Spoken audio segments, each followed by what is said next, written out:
Hey everyone, in this tutorial I'll show you how to make your very first song in Soundation using audio loops. A loop is a short piece of recorded sound like a guitar riff, a drum beat, or a melody that loops and repeats seamlessly. Think of loops like musical Lego blocks. You can drag them into your project, stack them up, and build a full track. It's one of the easiest ways to start making music. And by the end, even if you never made a song before, you'll have a finished track to share. Let's start fresh. Click Create Project in the Soundation dashboard. This opens up your studio workspace. First, let's rename the project so you'll know what it is later.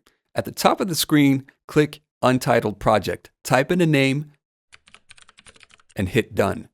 You can always change that later. Take a look at the big empty space in the middle of the screen. This is called the arrangement area. This is where all your loops will go and where your song will take shape. Time to add some sounds. Go to the sound library on the right-hand side. If it's closed, click the icon at the top right that looks like a stack of books. Then click Loops and Samples. This is where you'll find all the loops. Use the search bar if you want something specific. Let's start with drums. I'll search drums. You can preview any loop by clicking on it. Listen through a few options and pick one you like. I like this one.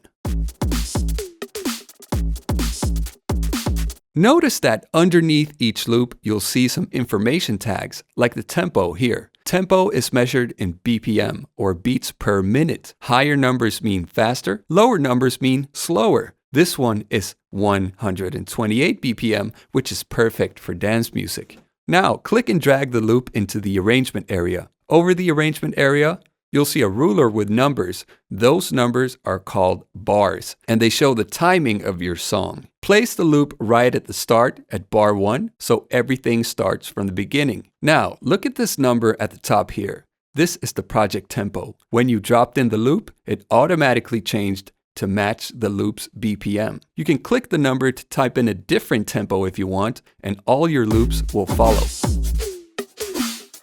But they usually sound best when you stay close to the original tempo of the loop, so I'll change it back.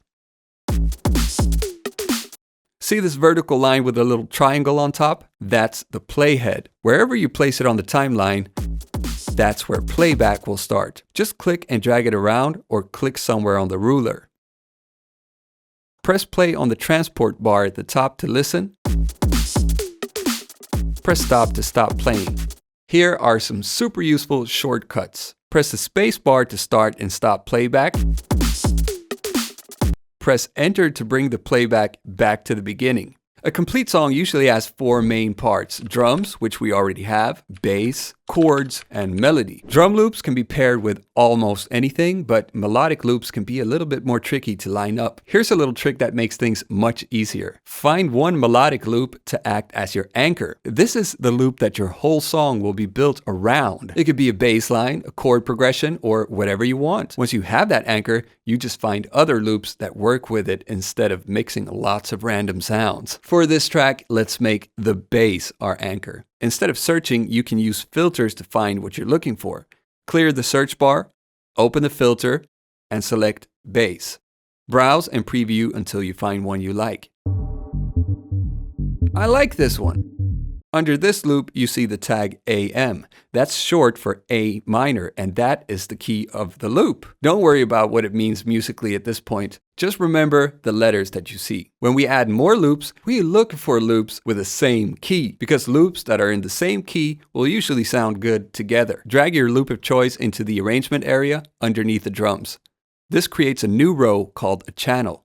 Each channel has its own controls on the left, like volume, which you can use to balance the loops so they're not too loud.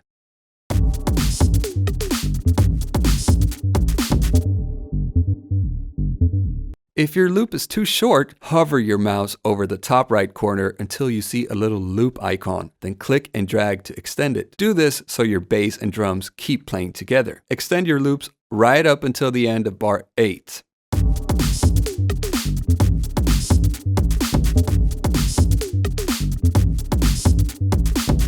Now that we have our anchor loop, let's add some more layers. In the filter again, under key, select AM, the same key as our bass loop, then remove the bass instrument filter. You can add other instrument filters to find something specific, but I will only filter for the key to get all the options. Browse until you find some melodic loops you like. Drag them into new rows, loop them out so they're the same length, and adjust the volume so nothing is too loud or too quiet.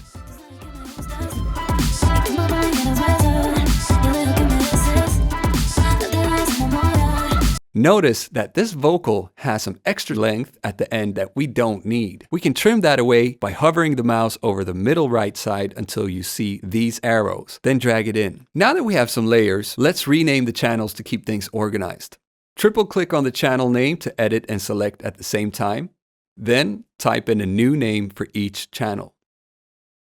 Right now, all of our loops are just repeating at the same time. Let's turn this into a real song by arranging them into sections. First, we need to make it longer. You can use this handle to zoom in or out.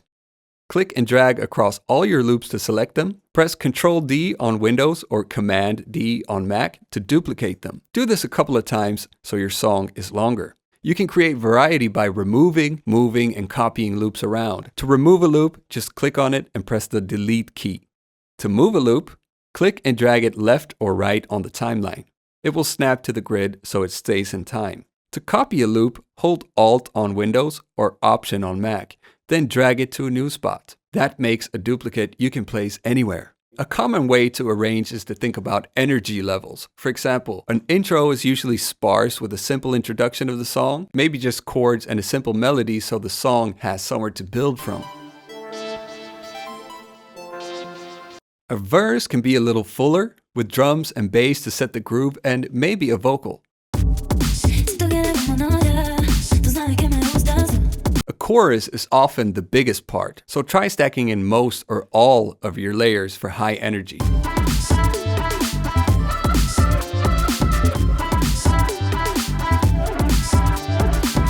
The second verse can pull back down on the energy again, but make it a bit different from the first verse.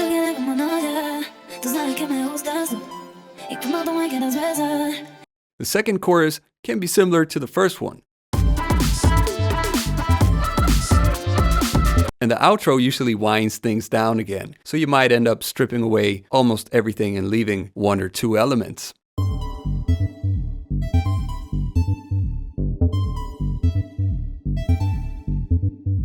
You can arrange however you feel like until the sections feel right to you. Now that you got a full structure, you can add some polish. Try adding more loops, maybe percussion, to keep the rhythm interesting. Add some variation within each section by removing and adding elements. Play through the whole track and adjust the volume sliders on the left side of each channel so everything sounds balanced. When you're happy, check the bottom bar to make sure your project is saved. Soundation saves automatically if you're online, so you should be good. Finally, click the arrow icon on the right side to export your track. You can choose MP3 if you want a smaller file that's easy to share, or WAV if you want the best quality. You can also publish directly to the Soundation community. And that's it. You just made your very first song in Soundation using loops. Thanks for watching and happy music making!